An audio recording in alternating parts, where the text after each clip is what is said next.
तो दोस्तों शुरू करते हैं आज की इंफ्रा न्यूज़। पहली खबर आ रही है Chandigarh Mohali Panchkula tri city metro project से रिलेटेड, जिसका डीपीआर या डिटेल प्रोजेक्ट रिपोर्ट गवर्नमेंट ने फाइनलाइज कर दिया है। तो दोस्तों यहाँ पर जो डीपीआर है इसको बनाने की कॉस्ट 6.5 करोड़ रुपए बताई गई थी। और दोस्तों ये ज़रूरी क्यों है, डीपीआर बनने के बाद में जो है स्टेट गवर्नमेंट और सेंट्रल गवर्नमेंट अप्रूवल देती है प्रोजेक्ट्स को, और उसके बाद में जो सब फंडिंग का जो प्रश्न है वो सॉल्व होने के हिसाब से यहाँ पर टेंडर्स इन्वाइट किए जाते हैं। जनरली जो फाइनेंसिंग है इसको सबसे पहले सॉर्ट कर दिया जाता है। तो डीपीआर का मतलब ये होता है कि अगर अप्रूवल जल्दी आते हैं, जो विदिन 6 to 7 मंथ्स आ जाते हैं, इसके बाद में हमें टेंडर्स और उसके विदिन अ मंथ कंस्ट्रक्शन शुरू होते हुए नजर आएगा।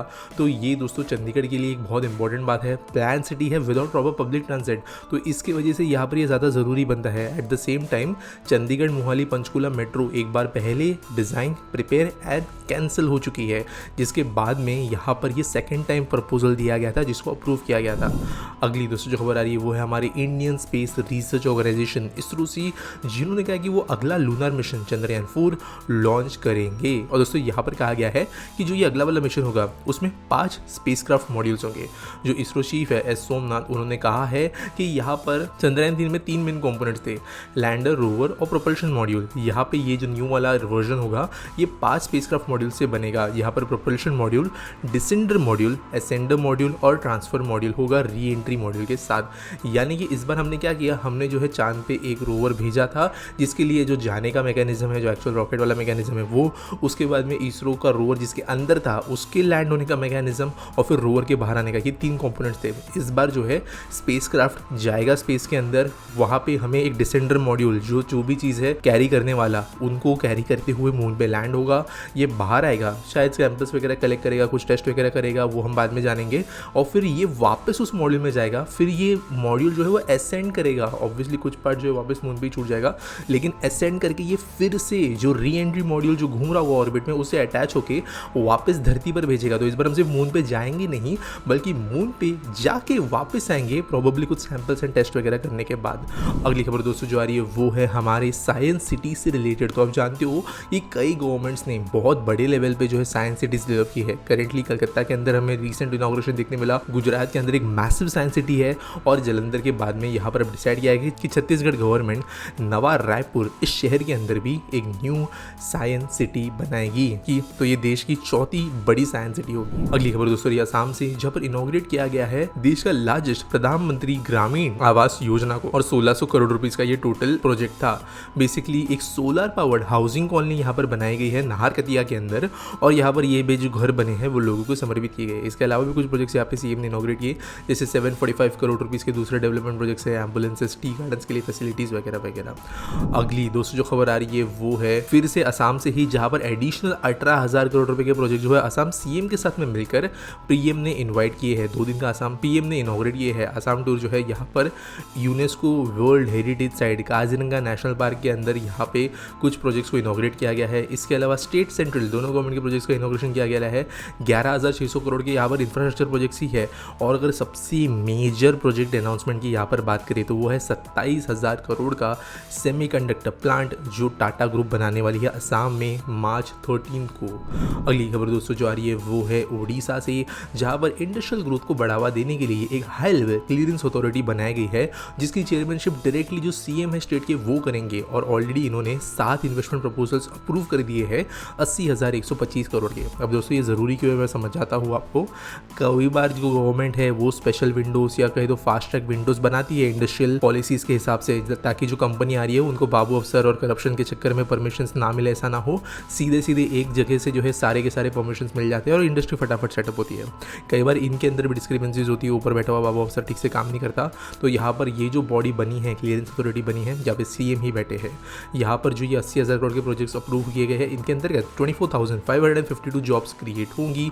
और अगर बात करें कौन से प्लांट्स अप्रूव हुए हैं तो green energy and equipment industry, steel, chemical, green hydrogen, green ammonia, pharmaceuticals, ये अप्रूव हुए हैं। रीजन्स की बात करें तो गंजम, जगतसिंहपुर, खोदरा, भद्रक और झारसुगुड़ा डिस्ट्रिक्ट के अंदर ये प्रोजेक्ट्स बनेंगे। अगली खबर दोस्तों सॉरी हरियाणा गवर्नमेंट से, जिन्होंने कहा है कि वो कनेक्ट करेंगे नेशनल कैंसर इंस्टीट्यूट को all India institute of medical sciences Jhajjar के साथ। यहाँ पे नेशनल कैपिटल के थ्रू एक मेट्रो बनाते हुए ये काम करेंगे। तो बेसिकली दोस्तों ये दो बड़े हेल्थ इंस्टीट्यूशंस है। एम्स तो रिसेंटली खुला है, NCI यहाँ पे है, तो यहाँ पे इन दोनों के बीच में ट्रैवल करने वाले जो पेशेंट्स होंगे उनकी संख्या ऑब्वियसली ज़्यादा होगी। इसको देखते हुए एक स्पेशलाइज्ड मेट्रो बनाने का काम किया जाएगा जो इन दोनों हॉस्पिटल्स को कनेक्ट करेगा। तो जो गोल है इस मेट्रो का ये यूनिक है देश के अंदर बने हुए कई मेट्रोस के हिसाब से। अगली दोस्तों जो खबर आ रही है वो है रोड मिनिस्ट्री से रिलेटेड, जिन्होंने 2675 करोड़ रुपीस के प्रोजेक्ट्स इनॉग्रेट किए हैं, या कहीं तो इनका फाउंडेशन स्टोन लगा है अलग अलग जगहों के अंदर जो कर्नाटका में है। नेशनल हाईवे 748A बागलकोट से लेकर बेलगावी जो है वो यहाँ पर हाइब्रिड एन्युटी बेसिस पे बनाया जाएगा।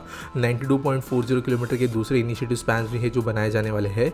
एक integral part Panaji Hyderabad road का EC10 इसको भी यहाँ पर अपग्रेड किया जाएगा, और कई सारे इंडस्ट्रियल हब्स, फिशिंग, टूरिज्म, इन चीज़ों को कनेक्ट करने वाला काम ये करेगा, जिसकी वजह से हैदराबाद को भी फायदा होगा और कई दूसरे रीजन्स को भी जो कर्नाटक के बाहर आते हैं। अगली खबर दोस्तों जो आ रही है वो है लोकसभा इलेक्शन के पहले BMC के द्वारा क्लियर किए गए 2 बड़े प्रोजेक्ट से रिलेटेड जो है टोटल वैल्यू 3700 करोड़ की। तो यहाँ पर जो है 2 प्रोजेक्ट ये western express highway to eastern express highway corridor और connection between eastern freeway to coastal road. 2 project बड़े क्यों है? ईस्टर्न और वेस्टर्न एक्सप्रेस हाईवे के बीच में बड़े लेवल के कनेक्टर्स कम है, स्पेशली जो नॉर्दर्न एंड सेंट्रल मुंबई वहाँ पे तो है ही नहीं, क्योंकि जो डिस्टेंस है दोनों के बीच में बढ़ जाता है।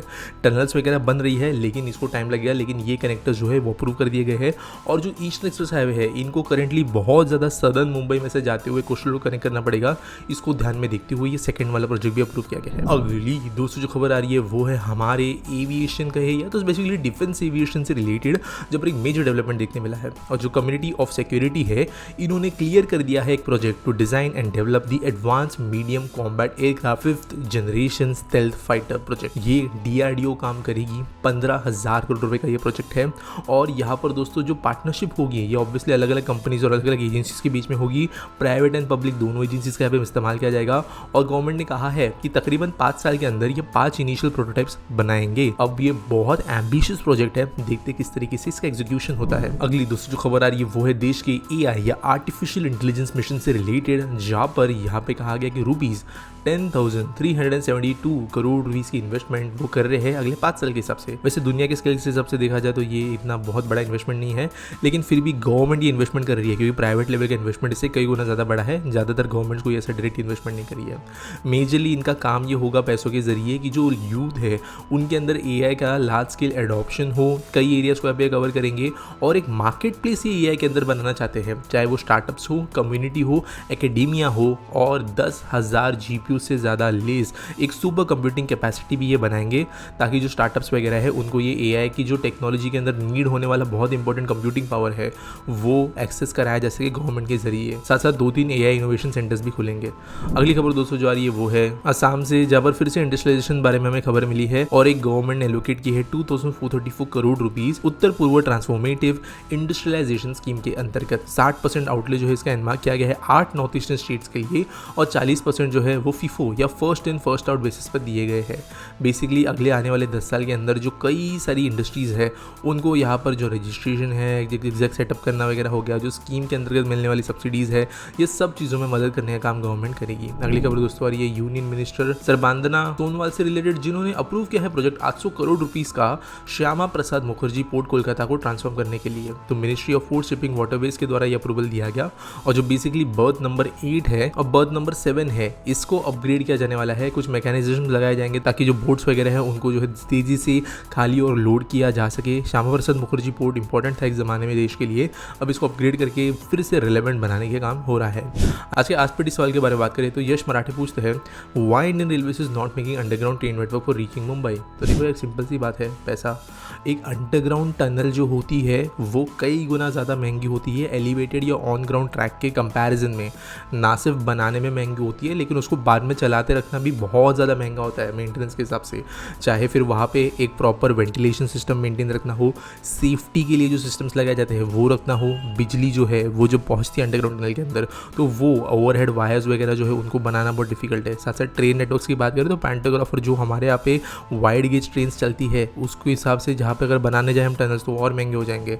सिंपल सी बात है, अगर रेलवे अंडरग्राउंड टनल बनानी जाएगी तो वो इतना एक्सपेंसिव हो जाएगा, उसके बदले वो 2-3 लाइनें और बना देगी मुंबई के आसपास कोई 100 किलोमीटर तक, वो ज़्यादा बेटर ऑप्शन है। और मुंबई में ज़मीन एक्सपेंसिव होने के बावजूद मौजूद ज़मीन खरीद के उसके अगल बगल में एनक्रोचमेंट अगर है तो उसको हटा के अगर रेलवे ट्रैक्स बनती है तो वो इकोनॉमिकली ज़्यादा वायबल होती है। ये जो इस तरीके के प्रोजेक्ट्स हैं ये सोचने में काफ़ी एफिशिएंट लगते हैं, लेकिन in the end of the day budgets, practicality, long term feasibility, ये सब चीज़ें भी सोचनी पड़ती है। और इसलिए रेलवे जो है ऐसे फालतू में अंडरग्राउंड टनल्स नहीं बना सकती इतने लंबे लंबे डिस्टेंसेस के लिए, और यही इसका कारण है। उम्मीद करता हूँ आपको सवाल का जवाब मिल गया होगा। आपके पास कोई सवाल है आप नीचे मुझे कमेंट्स में #AskPT के साथ में पूछ सकते हो। अगर आपको कोई न्यूज़ सबमिट करनी है तो आपको उसके लिए डिस्क्रिप्शन में एक लिंक मिल जाएगी। बाकी बताना वीडियो कैसा लगा, मिलेंगे अगले वीडियो में।